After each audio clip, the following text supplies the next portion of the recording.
¿Qué tal? Buenas tardes y bienvenidos a este primer programa de Cita Previa del 2023, que vamos a seguir tratando temas de salud y hoy les vamos a hablar en nuestra sección con el psiquiatra doctor de la Gándara sobre el suicidio, una problemática social que cada vez está en constante aumento, sobre todo en la gente joven. Se producen 10 suicidios al día en España, pero también les vamos a hablar de la disfagia, la dificultad para tragar. Y es que entre un 10 y un 30% de las personas mayores de 65 años padecen este problema. Así que vamos a hablar de ello en unos minutos. Comenzamos.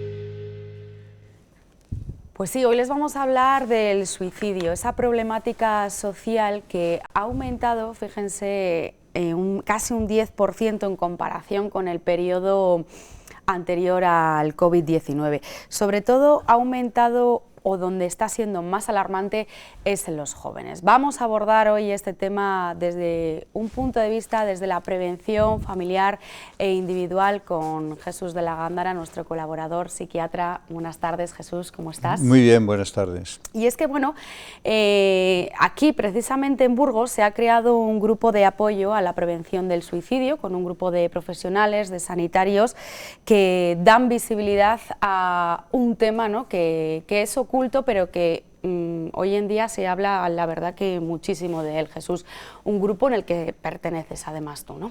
Sí, en definitiva somos personas del ámbito de la educación, de la sanidad, de servicios sociales, y también se van sumando otras personas, pues de la policía, bomberos, sectores educativos, etcétera, sectores sociales.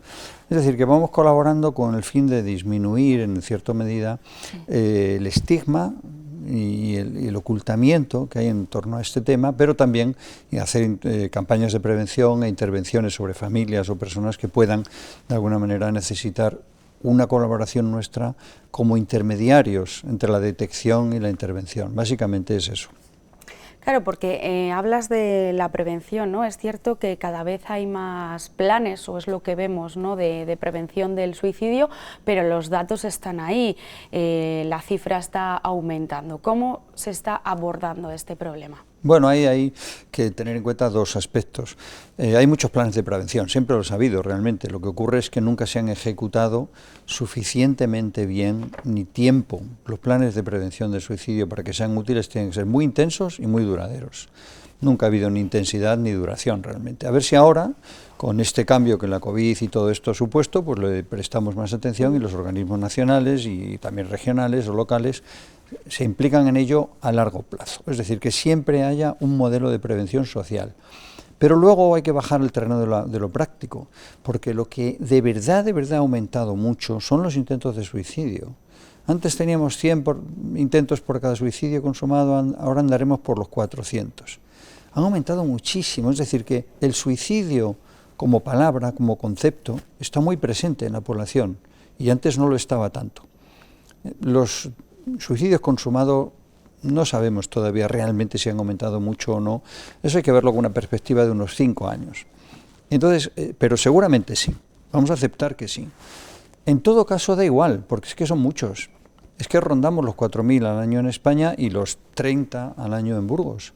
Entonces, hombre, 30, ¿cuántas personas han muerto por causas accidentales en Burgos de Pues muchas más, pero es que el suicidio tiene algo simbólico. Algo que nos compromete a todos, a cada persona, en la intimidad, y de alguna manera lo consideramos un fracaso social. Está prohibido por las normas éticas y morales de nuestra cultura, ¿no? En fin, es algo feo, es algo horrible que se suicide una persona. Está lleno de tabúes. Por lo tanto, eso impide muchas veces que se hable de ello, que se detecte rápidamente cada caso concreto, que se hagan cosas en las familias, en las personas, etcétera, y que las preguntas empiecen por ¿y yo también? ¿Y tú también? Puede ser que sí o no. Ese es el problema. Al final, ese aumento que has contado también es una situación nueva, ¿no?, para profesionales como vosotros, y alarmante sobre todo en los jóvenes, porque la peor edad en ambos sexos es la que va de unos 35 a los 50 años. Sí, lo que pasa es que, como bien has dicho, nos alarma que haya un chico o una chica de 15 años, de 12, 18, que intente suicidarse o que lo consiga. Hay muy pocos casos, poquísimos, pero claro, uno es un fracaso total para la familia, para el entorno sanitario, etcétera. Entonces es tan dramático que en ese es donde tenemos que prestar atención. Obviamente el foco candente son los hombres de mediana edad que tienen grandes situaciones de fracaso personal, mucho más que las enfermedades mentales. Cuando miramos los suicidios consumados, la mayoría nunca han pasado por un médico, por un psiquiatra. La mayoría no han recibido una atención, no se les ha diagnosticado una enfermedad. Pero sí tienen determinantes comunes. Sobre todo dos cosas: una gran angustia vital, un estrechamiento muy grande de la vida, de las posibilidades de salir adelante, de las situaciones de tensión laboral, de tensión familiar, divorcios, pérdidas de trabajo, consumo de sustancias. Todo lleva a una especie de estrechamiento angustioso, que es lo que significa esa palabra, y les encarrila hasta el suicidio como si fuera un tren que ya no hay forma de detener.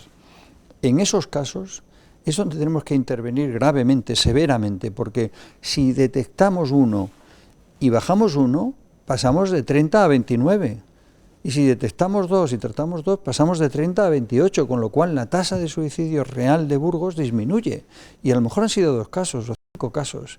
Pero si lo hacemos así, sistemáticamente, cada año, pues tenemos éxito.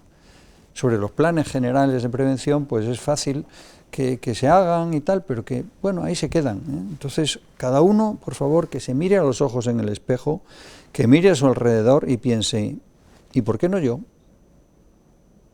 ¿Puedo estar yo también implicado en esto? Esta es la actitud correcta de cada persona. Y luego, claro, si te atreves a mirarte y preguntártelo a ti, también puedes preguntárselo a la otra persona. Si tienes a una mujer, a un hombre en tu familia o en tus amigos que está en esa situación de gran angustia vital, de gran desasosiego, siéntate, mírale a los ojos, habla, pregúntale y atrévete a hacer algo, a acompañarlo, a ayudarle, a sugerirle, no sé, a darle yo 2 collejas y llevarle al médico, lo que sea, pero algo. Claro, en cuanto al médico, los suicidios, me imagino que en su mayoría tienen relación con un trastorno mental, ¿o no? Sí, es decir, que si fuéramos capaces de ver todos los suicidios no consumados y consumados uno por uno y tal, veremos que en todos hay un trastorno mental, muchas veces diagnosticado y tratado, y otras veces no, pero lo hay.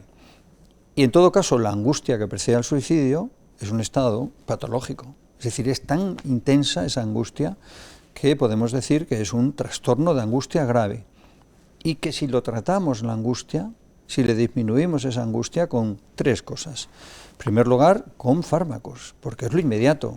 A una persona le doy un ansiolítico y le quito la angustia en 1 hora. Segunda cosa, a continuación tengo que prestarme, tengo que estar ahí, es un apoyo humano, tanto técnico, si soy médico, soy psicólogo, soy trabajador social o lo que sea, o enfermera, como técnico en el sentido puramente psicopatológico, pero también luego la familia y la sociedad. La familia, que significa que haya apoyos emocionales que le den seguridad a esa persona. Y en tercer lugar, la sociedad. Esa persona necesita ayuda social, necesita algo que le haga salir de ese callejón sin salida que es lo anterior al suicidio. Es decir, que al final empezamos con una intervención personal y acabamos con una intervención general. No al revés. Cuando se hace al revés, los planes no funcionan. Pero si cogemos a una persona y la tratamos, etcétera, ¿tenemos éxito? Sí. ¿Esto me ha pasado en la vida? Cientos de veces. No sé, a lo mejor miles de veces en toda mi vida profesional. ¿Ha habido personas que han estado delante de mí que yo he sabido que tenían alto riesgo de suicidio y se han suicidado después? Sí. Muchas, no, muy pocas. Gracias a Dios, toquemos madera, muy pocas. Pero lo cierto es que son personas en las cuales podíamos prever que había riesgo de suicidio y las cosas salieron mal, por lo que fuera.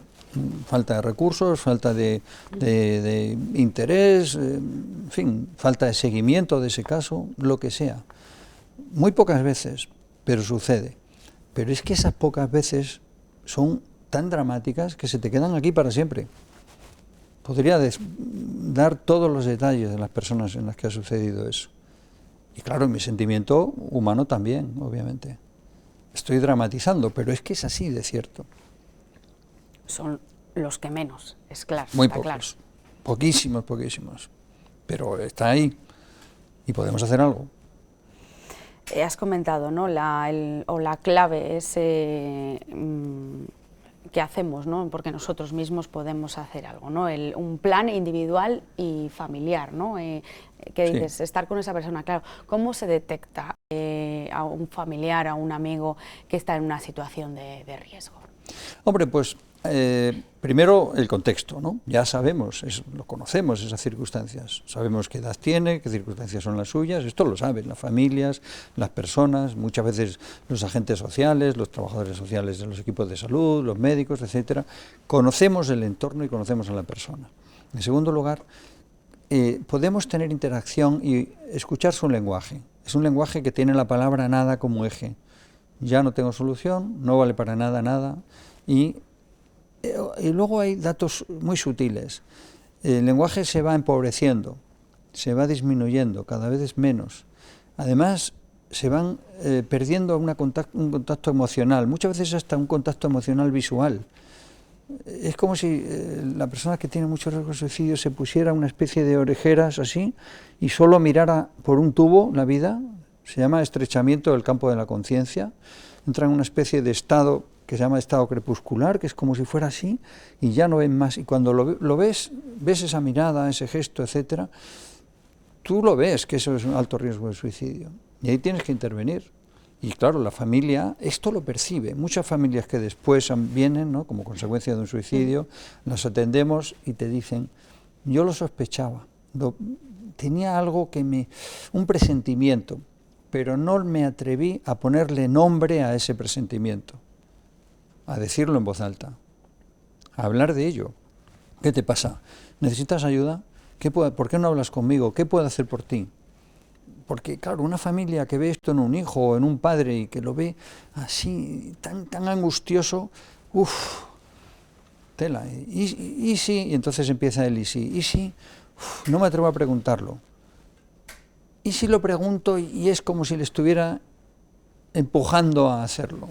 No. O sea, hay que decir la palabra. Hay que decirlo. Oye, sí, pero que hay muchas formas de decirlo. Por ejemplo, le puedes decir, oye, no estarás pensando en que no vale la pena seguir viviendo, ¿no? O ¿has pensado alguna vez que tu situación podría tener solución si no siguieras viviendo? En fin, tangencialmente.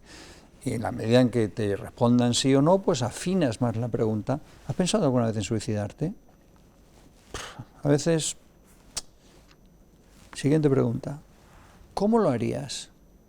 Y como te detallen el plan de esta manera y lo tengan previsto, haz algo, interven ya. Me parece muy complicado porque yo creo que no estamos educados No, para no lo hablar estamos. así, eso está claro. No es tan complicado, se necesita interés de verdad en la situación, un compromiso emocional claro con la situación y un poco de valentía. Mirar a los ojos a esa persona y ser sincero, tienes que ser sincero. Se tiene que notar que lo que tú estás haciendo es de verdad, que te estás implicando de verdad en esa situación y que estás dispuesto a ayudarlo, a esa persona. Y que la vas a coger de la mano y hacer todo lo posible por resolverlo. Y con eso hay un compromiso. En los casos buenos tú notas que se genera un compromiso. Y le dices, yo generalmente suelo decir, ¿me das unos días? ¿Cuántos días de tu vida me das? Llevas sufriendo a lo mejor años y tu último mes ha sido infernal. ¿Cuántos días me das? ¿Una semana? ¿Pactamos una semana? Yo voy a intentar ayudarte, pero tú también, ¿eh? Y si hay algún problema, yo estoy aquí. Mi teléfono es este, mi comunicación es la otra. Esto, a lo mejor no lo puedo hacer como psiquiatra, pero lo puedo hacer como persona. Y lo podemos hacer todos. Pues Jesús, esto podríamos estar toda la tarde aquí hablando de ello, pero bueno, seguiremos abordando este tema y sobre todo, bueno, poner en valor, ¿no?, también ese grupo de apoyo de la prevención del suicidio que se ha creado aquí en nuestra ciudad. Muchísimas gracias por acompañarnos y te esperamos en un mes. Igualmente, muchas gracias. Y nos vamos nosotros pues a esa consulta de Ana Mate, que nos da recomendaciones sus profesionales de alimentación. Y hoy vamos a hablar del consumo de pescado azul. ¿Cuánto y cómo tenemos que consumir este pescado?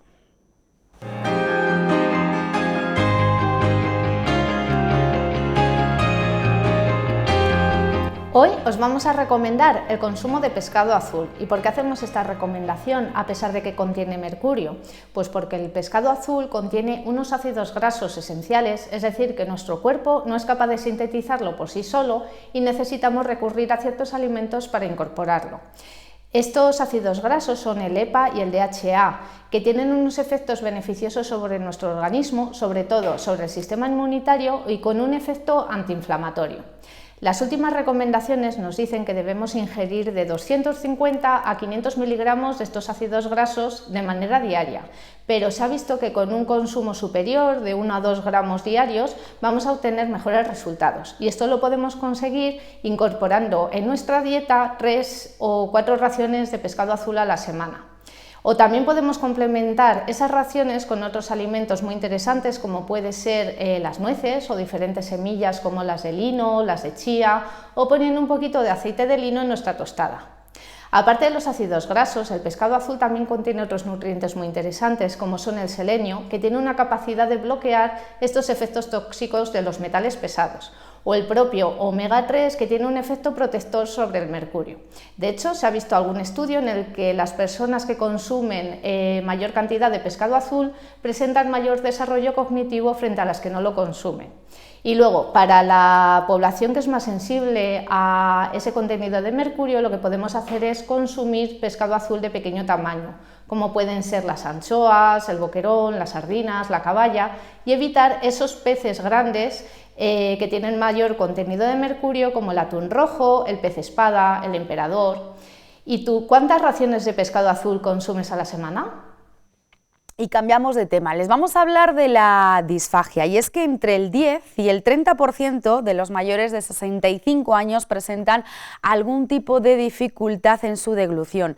La disfagia, vamos a recordar, es la dificultad para tragar, y en muchos casos no se diagnostica este problema. Puede suceder además tanto con alimentos sólidos como líquidos. El especialista de endocrinología desempeña un papel fundamental para la calidad de vida de los pacientes, ¿no?, que padecen este trastorno. Hoy vamos a hablar de ello con Ana Isabel Sánchez Marcos. Ella es miembro del área de nutrición de la Sociedad Española de Endocrinología. Ana Isabel, muy buenas tardes y gracias por acompañarnos. Buenos días, ¿qué tal? Bueno, ¿por qué es tan elevada la prevalencia de la disfagia? Principalmente porque es un trastorno que afecta más a las personas mayores y bueno, pues la proporción de mayores en nuestra sociedad cada vez es mayor. Y luego, bueno, pues hay una serie de patologías que también son cada vez más frecuentes, como las enfermedades neurológicas, donde también es frecuente que aparezca, ¿no?, en el Parkinson, en el Alzheimer, en algunos tipos de tumores, fundamentalmente de cabeza y cuello. Pues claro, estas patologías que están aumentando también en frecuencia, pues hacen, claro, que cada vez sean más los pacientes que tienen dificultades para tragar. A pesar de ser una enfermedad que estamos diciendo prevalente, ¿no?, en las personas mayores, es desconocida. Muchos están sin diagnosticar y no sé si las personas que lo sufren lo hacen en silencio. Pues en muchas ocasiones ni el propio paciente a lo mejor se da cuenta, porque son pacientes que tienen lo que llamamos aspiraciones silentes, que son pacientes que están tan debilitados que han perdido el reflejo para toser, para notar que se atragantan. Pero en muchos casos también es porque los médicos no lo buscamos con suficiente, los sanitarios con suficiente proactividad, ¿no? Pues vemos pacientes a lo mejor que se quejan de tos o de carraspeo y bueno, indagamos a lo mejor un poquito más allá, o vemos pacientes que pierden peso y no indagamos un poquito más allá porque están perdiendo peso o que cambian sus patrones dietéticos, sus elecciones alimentarias, y muchas veces es la disfagia la que está detrás. Claro, el síntoma no solo tiene que ser esa dificultad, ¿no?, para tragar. Muchas veces lo que refieren es eso, ¿no? Tos, cuando estaban empezando a tragar, tos, la sensación de atragantamiento, deshidratación, ¿no? Evitar los alimentos con los que ellos se dan cuenta, ¿no? Cuando la disfagia sobre todo es para líquidos, en el caso de la disfagia orofaringia, pues a veces el primer signo es la deshidratación, ¿no? Evitan aquello que les hace sentir mal, el residuo oral, la sensación de que cuando tragas la boca no queda completamente limpia, la sensación de que hay un cambio en la voz, un carraspeo, el babeo, la dificultad para tragar completamente la saliva, ¿no? Pues esos pueden ser síntomas también. ¿Por qué es importante, Ana Isabel, su diagnóstico precoz? Pues porque las consecuencias para la salud, si no se trata y se corrige a tiempo, pues pueden ser devastadoras, porque aparte de la hidratación y de la desnutrición, por no poder tomar suficiente cantidad de líquido, por no poder alimentarlos con normalidad, la principal complicación es la neumonía aspirativa, ¿no? Cuando esos alimentos se van al pulmón y producen una infección grave, que tiene una tasa de mortalidad, en el caso de la neumonía aspirativa, prácticamente superior al 50%. Entonces es importante tenerla diagnosticada y tratarla en la medida de lo posible. El papel vuestro de los endocrinos es fundamental, ¿no?, para las personas que padecen este trastorno. ¿Cómo mejoráis la calidad de vida?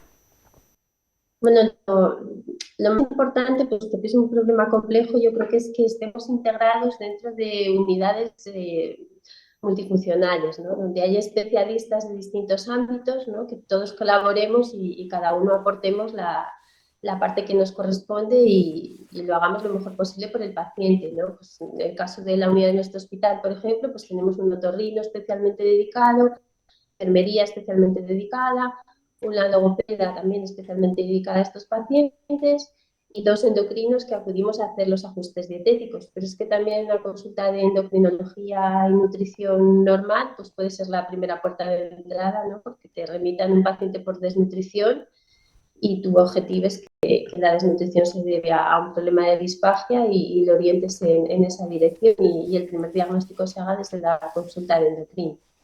Pues a Ana Isabel Sánchez, doctora, muchísimas gracias por habernos atendido y por pues habernos desarrollado, ¿no?, este tema que, como hemos dicho, es prevalente, pero también muy desconocido. Gracias. Muchísimas gracias a vosotros por llamar la atención sobre este tema y crear conciencia sobre su importancia. Pues muchísimas gracias y nosotros nos despedimos ya, pero les esperamos, como siempre, la próxima semana aquí en la 8 Burgos con más salud. Gracias por acompañarnos. Chao.